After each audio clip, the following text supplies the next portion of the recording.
हमारे जो टेक्सटाइल का छोटा सा पार्क है। हमारे मोटा मोटी करीब 80 से 90% जो टेक्सटाइल इंडस्ट्री में वर्कर्स हैं वो सब हमारे बिहारी हैं। तो कैपिटल सब्सिडी हमारी अन्य पॉलिसीज़ में यूजुअली नहीं है, केवल एक फूड सेक्टर में है और एक वुड सेक्टर में। टेक्सटाइल सेक्टर में हम लोग 15% की कैपिटल सब्सिडी लेकर आए हैं। नमस्कार, आप देख रहे हैं लाइव सिटीज़ में हूँ आपके साथ एवं मुख्यमंत्री नीतीश कुमार की अध्यक्षता में आज लगभग 26 दिनों के बाद बिहार कैबिनेट की बैठक बुलाई गई थी। ऐसे में आपको बता दें कि कैबिनेट में आज कुल 18 एजेंडों पर मुहर लगी है। इसकी विस्तार पूर्वक जानकारी कैबिनेट के सचिव एस सिद्धार्थ दे रहे हैं। क्या कुछ कह रहे हैं, पहले आप वो सुने। और इसमें एक पॉलिसी मैटर था जिस पर स्वीकृति दी गई, मैं पढ़ देता हूँ पहले। इसमें बिहार औद्योगिक निवेश प्रोत्साहन नीति 2016 में समावेशित प्रावधानों के अलावा अन्य प्रावधानों को जोड़े जाने के फलस्वरूप बिहार औद्योगिक प्रोत्साहन निवेश नीति वस्त्र एवं चर्म नीति 2022 के गठन की स्वीकृति मंत्रिपरिषद ने दी। इसका मूल तात्पर्य यह है कि राज्य सरकार की अपनी एक टेक्सटाइल पॉलिसी, जिसको कहा जाता है, बहुत दिन से आप लोग इंतजार में थे, वस्त्र एवं चर्म नीति 2022 की मंत्रिपरिषद ने स्वीकृति दी। इस प्रोत्साहन नीति के बारे में कुछ ब्रीफ हम लोग बताना चाहते हैं कि इसमें जो टेक्सटाइल सेक्टर है उसको दो भाग में बांटा गया है। इसमें श्रेणी ए और श्रेणी बी, दो श्रेणी में इसको बांटा गया, श्रेणी ए और श्रेणी बी। श्रेणी ए में जो है वो बुनाई, निटिंग, पोशाक, परिधान पोशाक एवं परिधान उपस्कर, होसरीज, चर्म, कृत्रिम चर्म परिधान, चर्म एवं कृत्रिम चर्म एवं जूते एवं सभी प्रकार।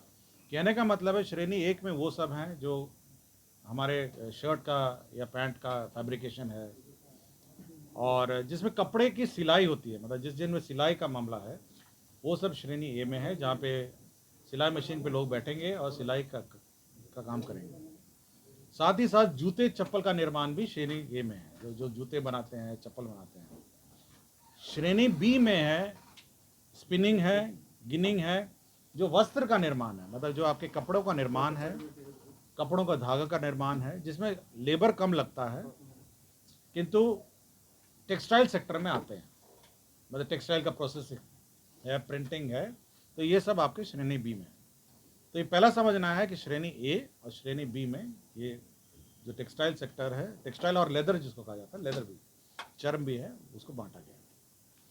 अब जो स्थायी जो हमारी 2016 की पॉलिसी उद्योग नीति, वो सब उसको दे होगी, मतलब सब जो 2016 में आपको दी जाएगी, जो भी इंसेंटिव दिया जाएगा वो आपको दिया जाएगा। उसके अतिरिक्त क्या है मैं बता देता हूँ, ठीक है। मैं रिपीट नहीं करना चाहता कि 2016 पॉलिसी में क्या दिया जाता है, लेकिन 2016 पॉलिसी के बाद अरे भाई हमारा अभी इसमें हो जाएगा तो फिर कुछ और लिखा जाएगा। तो 2016 की जो पॉलिसी है उसके बारे में मैं नहीं बताऊंगा, लेकिन 2016 की सारी पॉलिसी अप्लीकेबल है। 2016 की हाई प्रायोरिटी पॉलिसी भी अप्लीकेबल है, लेकिन उसके अलावा क्या हम टेक्सटाइल सेक्टर को दे रहे हैं, इसमें पहले तो है कि हम लोग वो सब चीज़ें दे रहे हैं। देखिए, इसका बैकग्राउंड मैं बता देता हूँ। बैकग्राउंड ये है कि चाइना में जो मैन्युफैक्चरिंग का स्लम्प हुआ टेक्सटाइल सेक्टर में, और विभिन्न विश्व भर में अन्य देशों में जो स्लम्प हुआ, तो बहुत सारा मैन्युफैक्चरिंग शिफ्ट हो गया इंडिया में। सभी राज्यों ने अपने अपने टेक्सटाइल पॉलिसी अपनी घोषणा शुरू कर दी और विभिन्न राज्यों में ये निवेश जो करने वाले हैं वो अपना घूमने लगे। मुख्य रूप से आपके उत्तर प्रदेश जाने लगे, मध्य प्रदेश जाने लगे, राजस्थान, बहुत सारे राज्यों में जाने लगे। तो हम लोगों ने ये कहा कि भाई हम लोग बिहार, जो जहाँ पे हमारे जो बिहारी वर्कर्स हैं, आपको चनपटिया वाला बात पता ही होगा। चनपटिया में आपके जो हमारे जो टेक्सटाइल का छोटा सा पार्क है, हमारे मोटा मोटी करीब 80 से 90% जो टेक्सटाइल इंडस्ट्री में वर्कर्स हैं वो सब हमारे बिहारी हैं। तो हम लोग का ये था कि ये सारे जो वर्कर्स हैं वो बिहार वापस आएँ, यहाँ निवेश का आए और जो बाकी यार यहाँ पे काम हो, इस उद्देश्य से कि यहाँ पे उद्योग लगे और हमारे जो वर्कर्स हैं वो भी वापस आके यहाँ काम करें। इस उद्देश्य से हम लोगों ने भी बहुत ही कॉम्पिटिटिव पॉलिसी बनाई। मतलब ये सबसे हाईएस्ट है, मतलब इसके अलावा ये अन्य राज्य नहीं देती है, तो ये हाईएस्ट पॉलिसी। इसमें पहला है हम लोग ये पूंजीगत अनुदान। तो कैपिटल सब्सिडी हमारी अन्य पॉलिसीज़ में यूजुअली नहीं है, केवल एक फूड सेक्टर में है और एक वुड सेक्टर में। तो टेक्सटाइल सेक्टर में हम लोग 15% की कैपिटल सब्सिडी लेकर आए हैं। दूसरा है माल भाड़ा का के प्रतिपूर्ति प्रोत्साहन। तो वो ये जो टेक्सटाइल है ये सब जाएगा आपके हल्दिया पोर्ट से जाएगा एक्सपोर्ट होने, या आपके बंदरगाह में, आपके बॉम्बे बंदरगाह में एक्सपोर्ट होने जाएगा, या एयर कार्गो में जाएगा जो एक्सपोर्ट होगा। तो जो हमारे यहाँ से एक्सपोर्ट होगा, हो सकता है हमारा यूनिट नरकटियागंज में हो, बेतिया में हो, या मुजफ्फरपुर में हो, दरभंगा में, कहीं भी हो सकता है, मतलब किसी भी राज्य में, किसी भी जगह पे। तो जो भाड़ा लगेगा उसका 30% एक्सपोर्ट वाला भाड़ा, मतलब जनरल लोकल भाड़ा नहीं, 30% जो भाड़ा लगेगा उसका हम प्रतिपूर्ति करेंगे, और उसकी अधिसीमा 10 लाख होगी। 10 लाख प्रति यूनिट अधिकतम पर प्रति वर्ष है। तो हमारा भाड़ा के लिए भी हम लोगों ने प्रोत्साहन दिया है। तो विदेश के लिए गारमेंट तो विदेश का ही है ना। अब चाइना में नहीं बन के यहाँ बनेगा तो एक्सपोर्ट होगा किसी कंट्री में, यूरोप होगा, अमेरिका होगा, कहीं कंट्री में होगा। तो उसका जो भाड़ा है उसका 30% भाड़ा हम देंगे। तीसरा सबसे इंपॉर्टेंट ये है, मतलब ये आपने कभी हमारी अन्य पॉलिसी में सुना भी नहीं होगा, कि हम वेतन देंगे, वेतन के अनुपात हम लोग 5,000 रुपये प्रति व्यक्ति प्रति महीना वेतन सब्सिडी देंगे। ये कभी आपने किसी पॉलिसी में सुना नहीं होगा कि आप वर्कर रख लीजिए और सरकार उसको 5,000 रुपये, अधिकतम है 3,000 का एक लिमिट है, 4 है, 5 है, अर्ध कुशल है 3,000, कुशल है 4,000 और उच्च कुशल है 5,000। तो 3 प्रकार के वर्कर हैं। और ये ईपीएफ जो होता है, ईपीएफ नहीं होता, ईपीएफ आपको देखा जानते होंगे, उसका 300 गुना ये बराबरी में होना चाहिए, मतलब जो 3 टाइम्स ईपीएफ और 5,000 विच एवर इज लेस देगा। बहुत सिलाई मशीन आप देखते होंगे, बहुत बिजली से चलती है और बहुत बिजली आधारित है। तो प्रति यूनिट 2 रुपया सब्सिडी है प्रति यूनिट। तो आप समझ सकते हैं कि इस परिवर्तन से, इस थोड़े से एडिशन, ये एडिशन है। पहले तो बिजली सस्ती हो गई, लेबर का जो लेबर फोर्स का जो क्या कहते हैं सैलरी सस्ती हो गई, 5,000 रुपये बच गए हमारे जो इसके एम्प्लॉयर के। और तीसरा भाड़ा भी आ गया और कैपिटल सब्सिडी भी हो गई। तो बिहार राज्य में वस्त्र उद्योग लगाना सबसे आसान हो गया। नहीं, ये तो लोकल भी है। मैं केवल भाड़ा एक्सपोर्ट की बात कर रहा हूँ। भाड़ा एक्सपोर्ट के लिए है, बाकी सब तो लोकल के लिए भी है। अब यहाँ बना के बॉम्बे बेचिए, दिल्ली बेचिए, तो बाकी सब नहीं है। बीटा में एसडीआरएफ का मुख्यालय भवन बनेगा। आपको जानकारी होगा, बीटा में जहाँ पे होमगार्ड का और एसडीआरएफ कॉलेज चल रहा था, तो 267 करोड़ 24 लाख रुपए का भवन बनेगा। तो एसडीआरएफ का मुख्यालय होगा, उसमें ट्रेनिंग भी होगा, उसमें ऑफिस चलेगा और मॉनिटरिंग सब होगा। ये एक बिल्डिंग है जो अप्रूव हुआ है।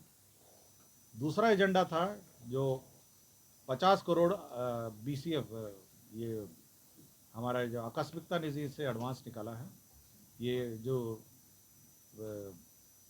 मद्य निषेध और उत्पाद विभाग द्वारा जो रेट्स किए जाते हैं, एक्साइज रेट्स किए जाते हैं, उसी का खर्चा है। बहुत सारा पेमेंट है, गाड़ियाँ हैं, रेड है, ड्रोन है, सबका पेमेंट के लिए है। तो 50 करोड़ का बीसीएफ निकाला गया है। तीसरा एक ये है कि बोधगया अंचल मौजा बोधगया के विभिन्न खाता केसरा में अवस्थित 30 एकड़ भूमि नालंदा इंस्टीट्यूट ऑफ दलाई लामा। आपको जानकारी होगा कि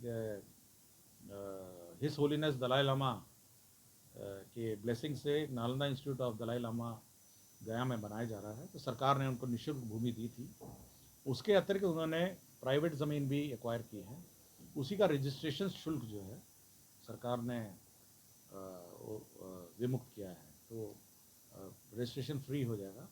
जो प्राइवेट ज़मीन है, सरकार ने तो अपनी ज़मीन दे ही दी थी, लेकिन जो प्राइवेट ज़मीन है उसका भी कर दिया, ताकि वो बहुत बड़ा कैंपस हो जाए और एक सेंटर ऑफ बुद्धिस्ट स्टडीज़ जो है नालंदा इंस्टीट्यूट ऑफ दलाई लामा जो है।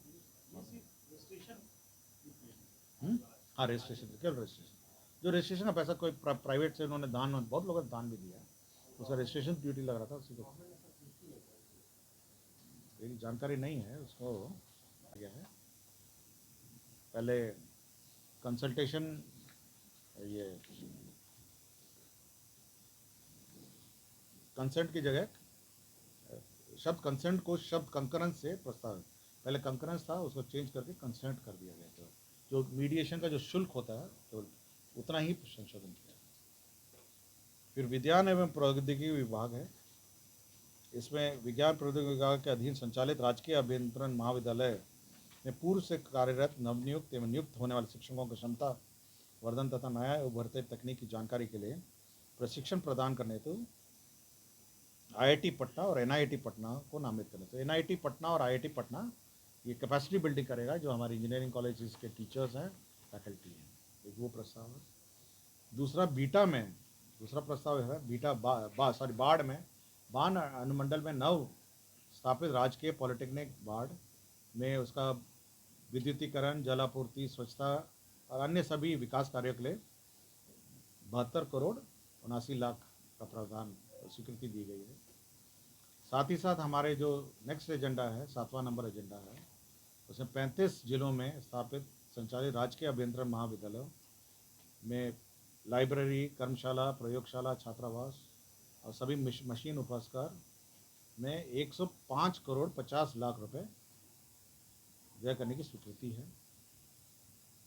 8वां वित्त विभाग, मेरा ये विभाग है, जिसमें आपको पता होगा गुलजार बाग जो सचिवालय मुद्रालय है उसको मॉडर्नाइज हम लोग कर रहे हैं। तो उसमें इतना कबाड़ भर गया कि उसमें अब कुछ मतलब जगह ही नहीं बची है।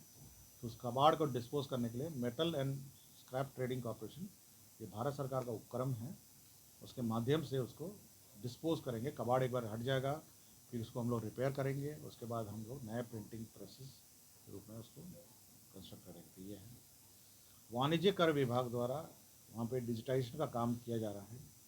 तो वैट का डिजिटाइजेशन वहाँ होता है। तो डॉक्यूमेंट कुछ ज़्यादा हो गए थे और जैसे जैसे डॉक्यूमेंट बढ़ते जाते हैं उसका जो लागत है, डिजिटाइजेशन का कॉस्ट है, वो बढ़ जाता है। उसी का पुनरीक्षित प्राकलन 25 करोड़ का है, उसकी स्वीकृति कैबिनेट ने दी है।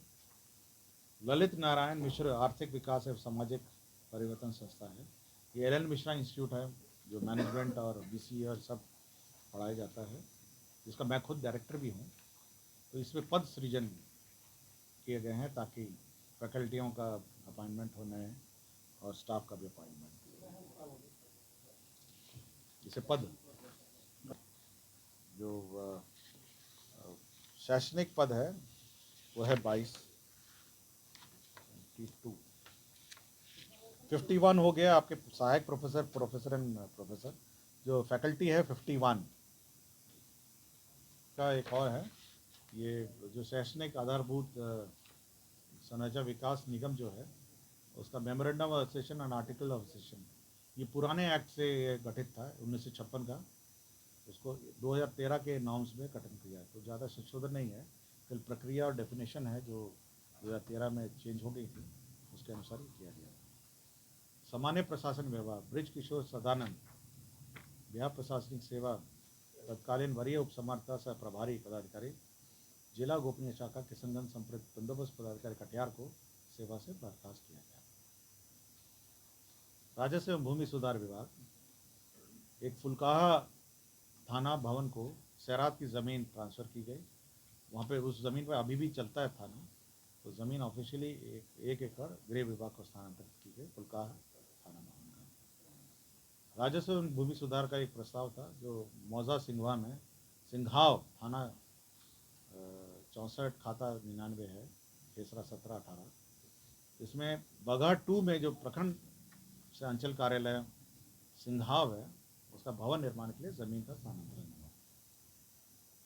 कृषि विभाग के अंतर्गत जो भू एवं जल संरक्षण संबंधी योजना 45 करोड़ 98 लाख 80,900 करोड़ का इसमें स्वीकृति दी गई।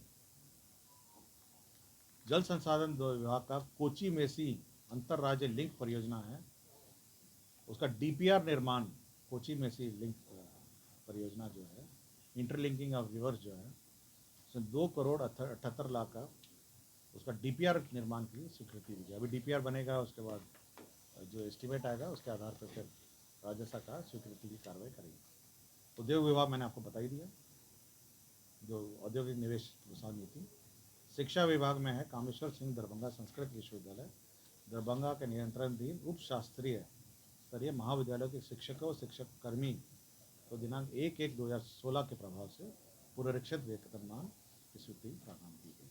जो हमारे यूनिवर्सिटी में जो हम लोग पुनरीक्षण करते हैं, तो इस बार हम लोगों ने कामेश्वर सिंह दरभंगा संस्कृत विश्वविद्यालय का भी हम लोग करें। तो आपने साफ तौर पे सुना, आज लगभग हर विभाग से कुल 18 एजेंडों पर मुहर लगी है। इसमें एक अहम मुद्दा भी है, आपको बता दें कि उद्योग विभाग के तरफ से जो टेक्सटाइल नीति थी उस पर भी आज बिहार कैबिनेट में अपनी मुहर लगा दी है। बहरहाल अब बने रहे हमारे साथ। अगर आपने हमारे चैनल को सब्सक्राइब नहीं किया है तो जल्द से जल्द सब्सक्राइब कर ले। धन्यवाद।